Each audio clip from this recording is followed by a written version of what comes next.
Hello, everybody. I'm going to play basketball right now, like I usually do on Wednesdays.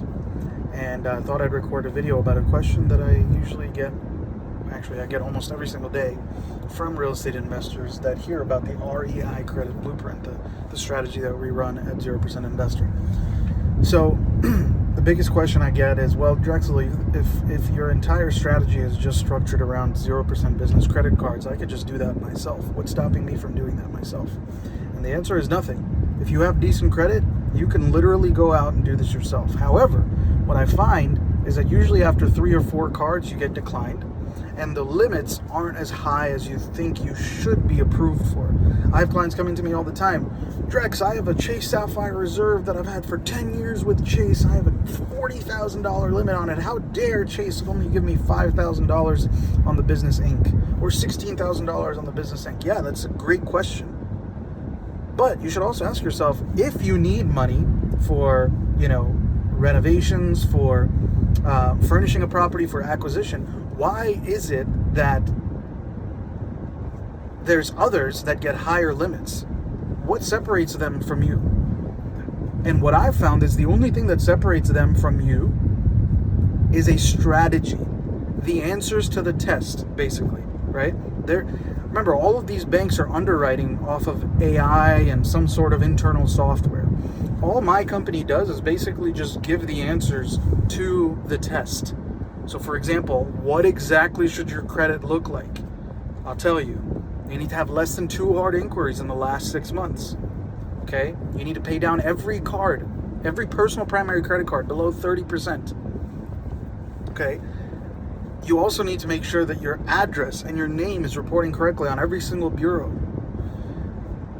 Also, you need to request credit line increases on all of your personal credit cards, because guess what? On business credit cards, they're going to underwrite you based off of your personal credit card limits. Okay? And that's just on the credit side. We haven't even got to the business structure. Like, most people don't even get to this part or even know that this exists.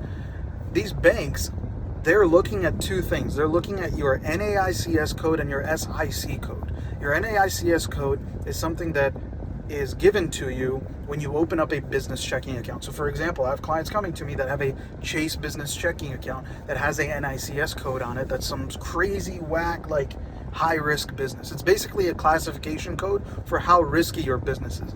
And it's crazy high risk.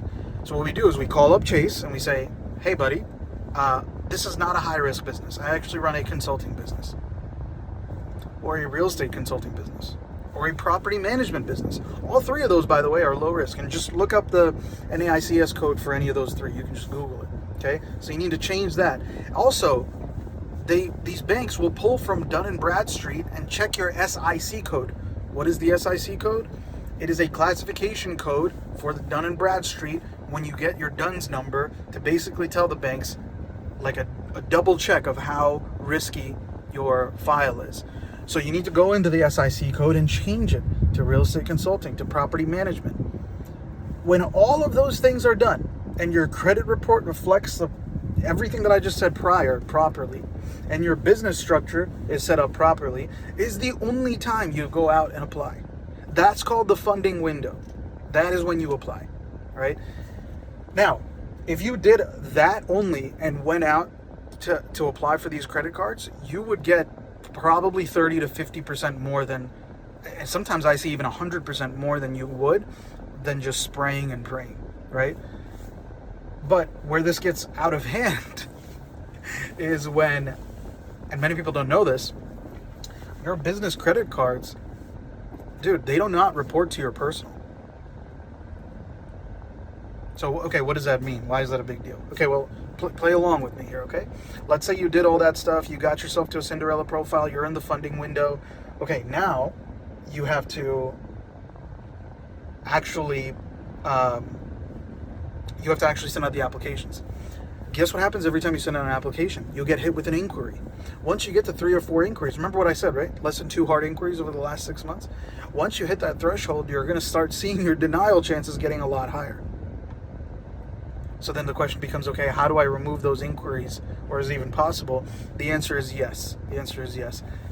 See, here's what you have to understand. ladies and gentlemen. The credit bureaus, Experian, TransUnion, Equifax, their job, they're just data centers. Okay, they're not private organizations. Damn, let's say. They're not private organizations. Their job is just to report your data properly. So you can technically just, with the right strategy, contact them and say, hey, I don't like the way you reported my data. Obviously, you have to cite the proper things, proper, verbiage. But as long as you cite those things, you can actually get it taken off, those inquiries off of your credit profile, because those business credit cards don't report to your personal credit. Huge, right? So when you call in Experian, for example, and you get approved for Chase, because Chase pulls from Experian, and it'll say JPMCB card, this date, and you call Experian and say, hey, I don't want this showing on my credit report anymore. I didn't authorize it. Please remove it. They don't see an open account attached to it. So they say, all right, bud, sounds good. 72 hours, it's gone. Okay? So now you've learned how to remove these inquiries. Okay, so now you have a Cinderella profile. You're in the funding window. You can technically just fund forever, right? And then the question becomes, okay, which banks can I go to? And here's the crazy part. Every bank in the freaking United States, well, for the most part, has a 0% business credit program. So let's just play this out. You're in the funding window. You look fundable to all these banks. None of the banks see these new inquiries because you keep wiping them once you hit your max. That's how you continue to stack. That's how it's done. Okay? Now, there's tips and tricks onto like what to put on the applications, should you put, for example, you never put CEO or owner.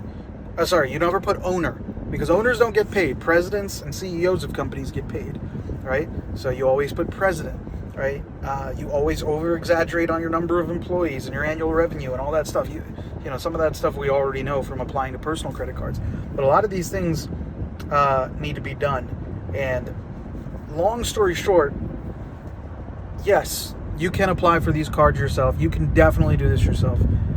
I've seen it top out at usually like $50,000, maybe $60,000 because of the aforementioned, factors.